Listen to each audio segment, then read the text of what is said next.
pessoal, tudo jóia? Hoje nosso foco é a arquitetura de processadores e a gente vai falar em CISC. Basicamente, nas provas de concurso a gente vê RISC e CISC, tem WCISC também e pode ter alguma outra, tá? Ou uma mistura delas. No mundo real, tá? Existem processadores com características de RISC e CISC, um pouco mais de uma, um pouco mais de outra. Mas, assim, no mundo, digamos, concurseiro, né, teórico, basicamente separam em RISC e CISC. Talvez alguma outra aí que pode ser comprada no edital, mas geralmente RISC e CISC. E o foco de hoje é CISC. O que é o C do CISC? É complexo. Então nós temos lá CISC, Complex Instruction Set Computer, ou seja, um conjunto de instruções de computadores complexos. Então vamos focar hoje no CISC. Por que é complexo? Primeiro, existe uma grande quantidade de instruções, tá? E quando a gente fala em grande quantidade de instruções, já pensem aí na arquitetura x86, que é um exemplo da arquitetura CISC. Tá? x86 lá vem lá de 386, 486 e tem digamos, um upgrade assim, dentro da arquitetura e tem esse melhoramento, né, desde lá do tempo do 386. Tá? Então, grande quantidade de instruções. E como é que a gente tem essa facilidade de aumento de instruções de digamos, um 386 para um 486? Porque existe dentro do chip, tá? Dentro da unidade de controle, tem uma memória de controle, tá? E ali existe uma microprogramação. Então, digamos que ali tem um código, tá?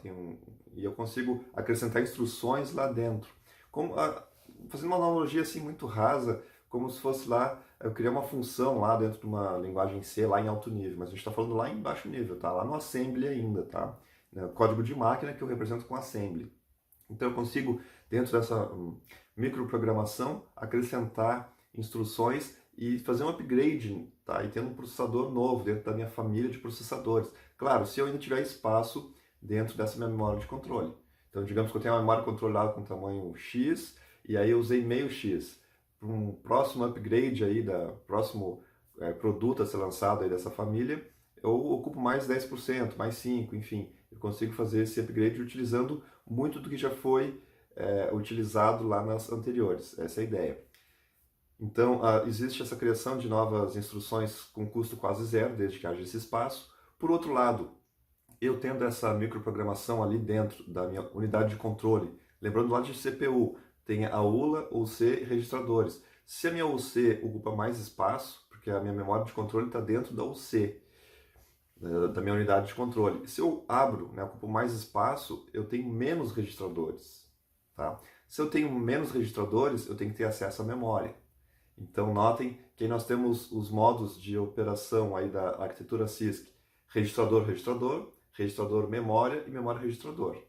Tá? Então eu consigo, claro, fica um pouco mais lento, mas tudo bem, é assim que funciona. O que mais que eu coloquei aqui na minha cola? Poucos registradores.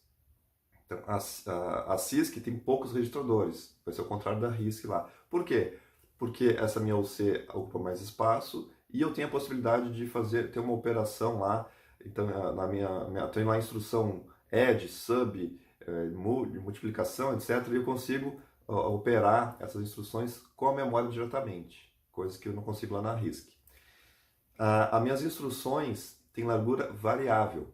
Então, eu posso ter uma instrução lá que opere a 2 ciclos do clock, outra instrução a 4, a 8. Então eu tenho instruções, você falou operação, eu tenho instruções de tamanhos diversos, que ocupam poucos bytes, muitos bytes. Posso ter lá uma instrução de 2 bytes, outra de 4, outra de 8 bytes, enfim. E obviamente elas executam em ciclos de relógio, ciclos de clock diferentes.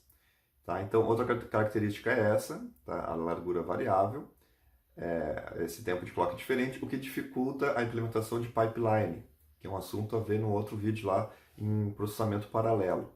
Tá? Então, com tudo isso aí, a gente já mata muitas questões de concurso, que gostam de comparar RISC e CISC. A gente vai focar em RISC no próximo vídeo, tá, pessoal? Mas espero que fique bem claro. E ficou na dúvida, assim, pensem sempre no C, é complexo. Tudo que é complexo, eu consigo acessar a memória. Minhas instruções fazem referência à memória.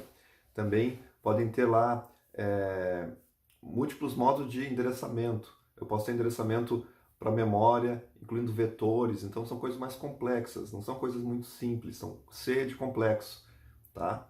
E lembre desse meu microcódigo também, tá? Que é um pedacinho de código que fica lá dentro da UC e eu consigo ir ampliando isso e tem esse conceito de arquiteturas, de famílias de processadores. Então tem a arquitetura x86, que é muito conhecida, né? Principalmente nas provas de concurso, eu consigo fazer esse upgrade mais fácil. Eu não preciso reconstruir todo o chip do zero, todas as instruções do zero. Eu só faço um upgradezinho, fica mais fácil de ter essa ideia de família de processadores. x86, CISC, complexo, memória, microcódigo, poucos registradores, enfim, né? Tamanhos de instrução variado, tem clocks diferentes para a execução de cada instrução dessa e dificulta o pipeline. Esse é um resumão básico aí de CISC. Beleza? Valeu, até o próximo.